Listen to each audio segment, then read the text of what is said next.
Hey everyone, this is a tutorial for the get item manipulation trick commonly used in Any% or Any% no wrong warp, as I've gotten many requests to cover this trick over the past couple of years. The trick is used to obtain the bottle used for wrong warp in Any% and RBA in no wrong warp. This tutorial plans to cover the trick all the way down to its fundamentals so that everyone who has no speedrunning experience beforehand whatsoever can execute the trick just from following this video. Keep in mind that this trick only works on the Wii Virtual Console and GameCube versions of the game. The trick does not work on Nintendo 64, iQue, Wii U Virtual Console, or emulators such as Project 64.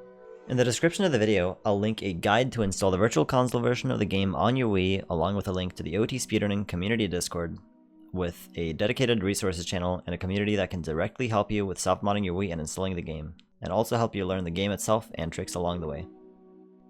Before I teach you GIM itself, I'll need to teach you two important techniques that are fundamental to execute GIM, or tons of other Ocarina of Time setups in general. These two tricks are targeting walls and pause buffering. Now, if you already know how to do these two things, there's a timestamp on the video where you can skip ahead to GIM itself and start learning.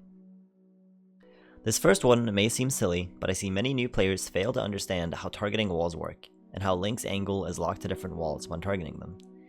Understanding how wall targeting works is fundamental to tons of setups because it allows you to get precise and consistent angles using walls. If you're using the practice ROM, I would recommend adding the address shown on screen as a watch to see your facing angle. Now, there are two kinds of walls in this game. I'm going to call them snapping walls and non-snapping walls. Snapping walls are simple. A snapping wall is a wall that will snap Link's angle towards it if you face it and press target. Link will very clearly snap towards the wall and get a completely straight angle towards it, as demonstrated by the rolls I'm doing where Link is not moving at all, side to side. Now, non-snapping walls are trickier. These walls will only snap Link's angle towards them if you're moving towards them, as in you have momentum towards them. This can be achieved by rolling and hitting target during the roll, or simply tapping up on your analog stick towards the wall and tapping target at the same time. With the method I mentioned last, it's important that you release your analog stick back to neutral as you tap target, otherwise the camera can get wonky and your angle and/or camera may not be snapped properly to the wall.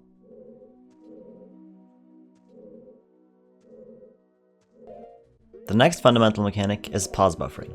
Pause buffering is using the pause menu to advance the game frame by frame, allowing you to do inputs at very precise timings very easily and risk-free at the cost of time. This is done by pausing the game, unpausing it, and then right as the game unpauses, you pause again. If timed correctly, the game should advance one single frame, and the pause menu should be brought up again. If you press pause too early, the game won't advance a frame at all.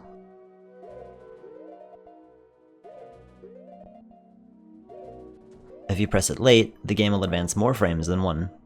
This can be useful if you're far from the frame you want to be at, but be careful of dancing past the frame you're looking for. To do an input as soon as the pause menu closes, you want to do your input in what we call unpause lag. This is the time where the game is closing the menu and is quote-unquote lagging and trying to resume the game to normal game time again. Between the menu animation being half closed and the game playing again is the window you have for this input. Input too early, and your input won't go through at all. Too late, and your input will come out a frame after the frame you paused on, or later, depending on how late you input. Going late is pretty unusual, but going early can mess you up sometimes as a beginner if you're not careful. Now that you know how to target walls and pause buffer, let's get started with the GIM segment. As soon as you enter the Deku Tree, you want to do 5 rolls towards the right side of these vines. There's a Navi text trigger here that you'll want to skip. To do this, you want to get as close as possible to the right edge of the vines, and pull out your sword right as you go to grab the vines. If Navi talks to you and your sword is still sheathed, this means you hit B too late. If your sword is unsheathed while Navi talks to you, this means you hit B too early. This can also fail regardless of when you press B if your position is too far to the left, so keep that in mind. Once you've climbed the vines, you want to make your way towards the dungeon map chests, and if you skipped Navi earlier, she has another text trigger in front of these vines that you'll need to walk around. From here you want to use Walltula to do a glitch called Infinite Sword Glitch, or ISG for short. ISG is done by cancelling a crouch stab on its last active frame, in this case by using Navi. You want to crouch stab by holding R and pressing B. Then during the stab animation, you want to target the Walltula and hit C up to bring up Navi's text on the last frame of the stab being active, shown here. If done correctly, Link's sword should now be active until ISG is cancelled by either crouching again or getting knocked back by damage. Going too early on the C up input won't bring up a text box at all, and going too late on the C up input will give you a text box but no ISG. Navi's text trigger doesn't extend all the way to the edge of the vines, so you want to start climbing the vines close to the corner over here on the right side. Climb upwards for a bit, and slow down if the Skulltula looks at you. If you slow down, he will stop attacking you, and you can keep climbing. If he's looking at you, keep alternating between climbing and stopping to keep him from attacking you. As soon as you have enough clearance to climb 3 steps to the right, start doing so. Even if the Skulltula looks at you at this point, it's safe to climb all 3 steps, as you'll be out of his reach before he can charge you successfully. Keep climbing until you reach this point on the vines, where Link's arm is between the 2 lines highlighted. From here, you'll want to climb 2 steps to the right, and then hold target, drop onto the Skulltula while holding shield. This will put you in a hover because of how ISG interacts with shielding damage. From this hover state, you want to do something called a backwards sidehop. Backwards sidehops are frame perfect, but they're relatively easy to practice and get down, and it can be done on flat ground. What you want to do is hold slightly down on your control stick so Link is moving, and then hit A to roll. Link should be rolling sideways. On the last frame of Link's roll animation, before he starts turning forwards again, you want to hit down and A. You can also be holding down before the A input, it doesn't matter. Hit A too early and Link won't side hop at all. Hit A 1 frame too late and Link will side hop diagonally like this. Even later and you'll just backflip normally. From here you're going to land on the web to break it. You want to side hop to the right on the very first frame you land, and you'll break the web while side hopping off of it and landing next to the hold that leads to B1. The frame shown on screen is the frame you want to side hop on. Pause buffering this is highly recommended for beginners.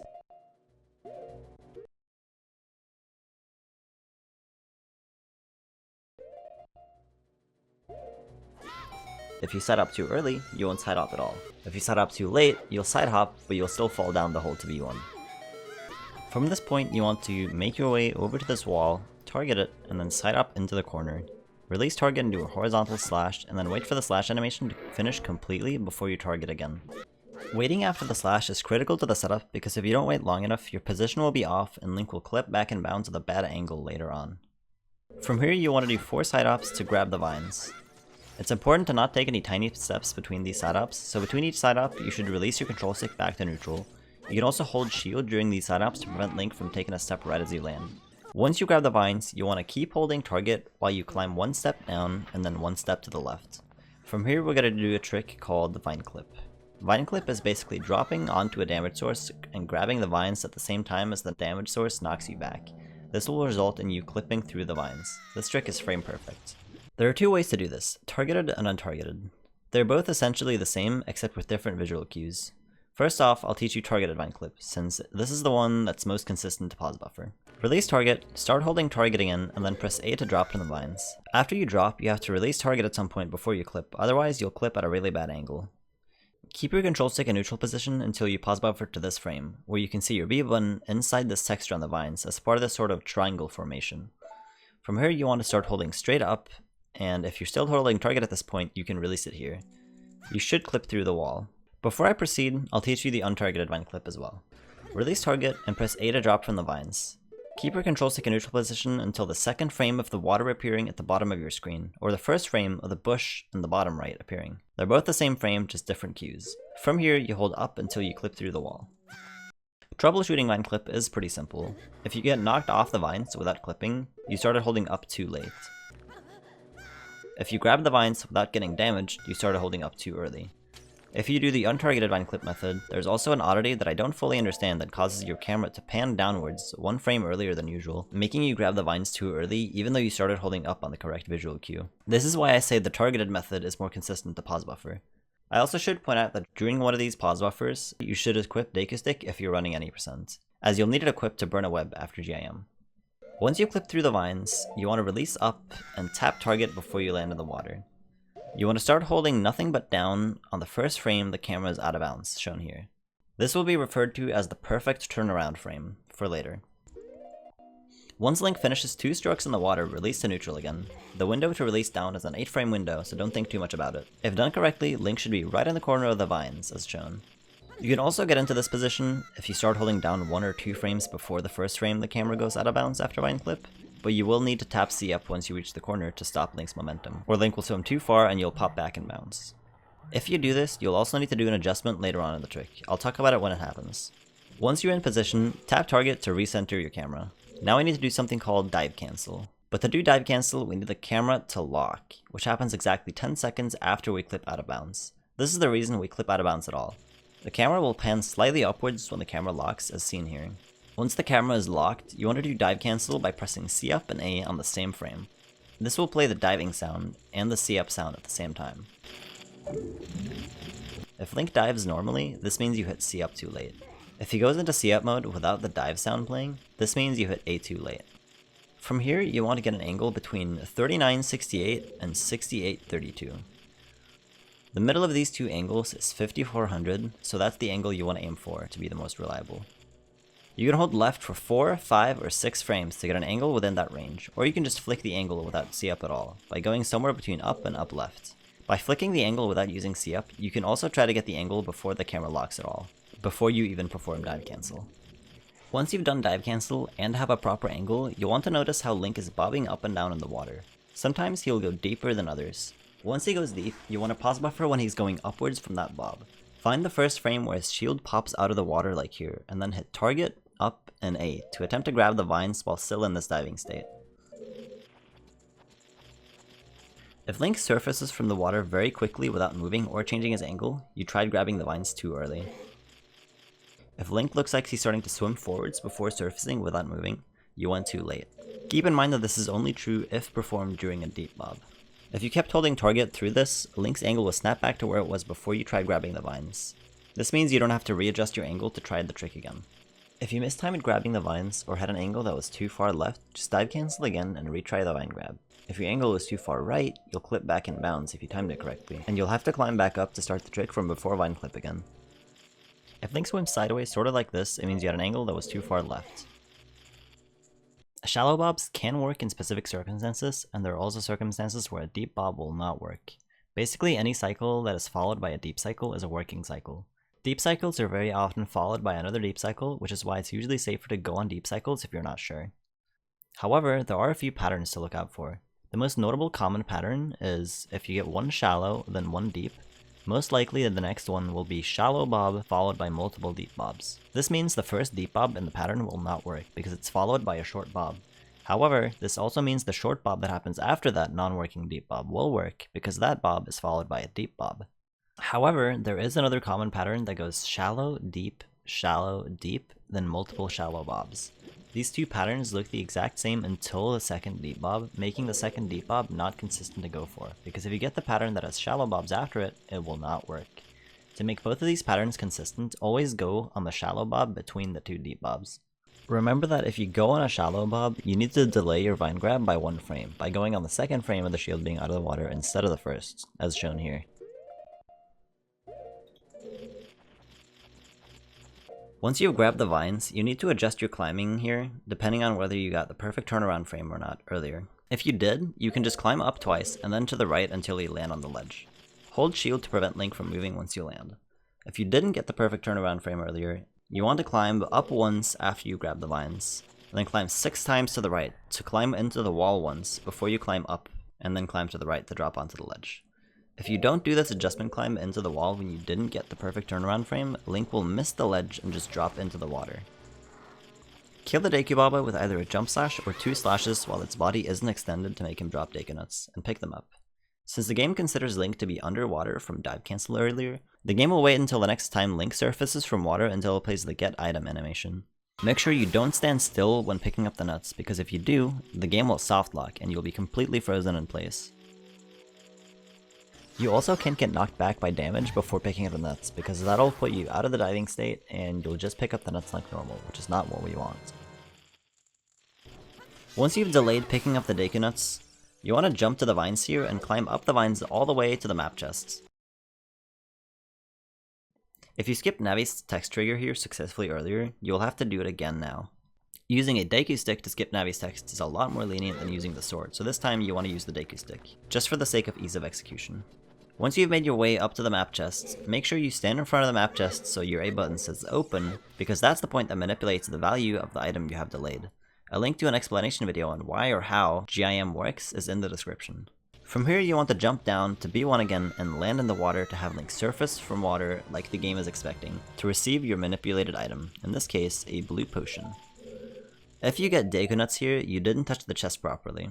If you get no item and no text box, you touched a bush on accident at some point after delaying the Deku nut, and also missed the map chest. This is because bushes manipulate the item value to 0, effectively giving you nothing. If your game crashes once Link surfaces from the water, this means you're playing on either emulator, Wii U VC, or Nintendo 64.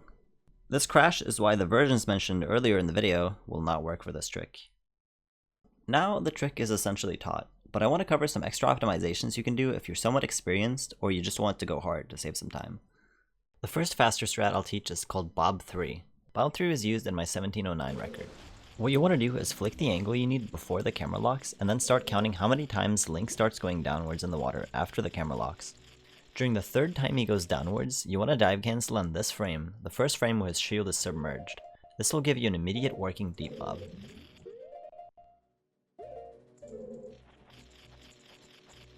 If you dive cancel one frame early during this strat, you'll instead get one shallow bob and then a working deep bob.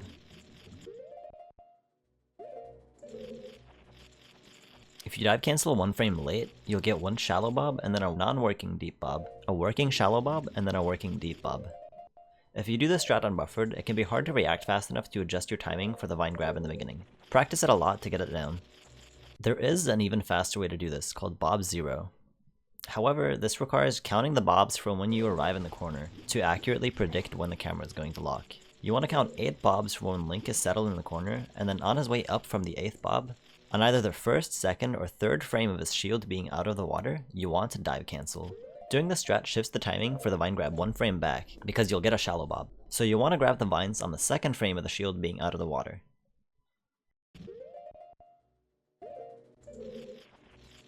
There is also a strat called Quick Lock that I discovered recently that saves 2 seconds during GIM optimally, but the strat will be covered in a separate video in the future. If you have any further questions or any issues regarding troubleshooting the trick, etc., feel free to comment here. You can also join the community Discord server in the description or my own community's Discord server to receive help there. Alternatively, you can also DM me on Twitter, also linked in the description. The best way to troubleshoot an issue is with video included somehow, so if it's possible, please include a recording of what's going wrong. To learn the rest of the route for the any% speedrun, the community Discord server is the best way to do so. At least until I potentially make a full tutorial for the route. For now, thank you for watching, and I hope you're successful in learning GIM.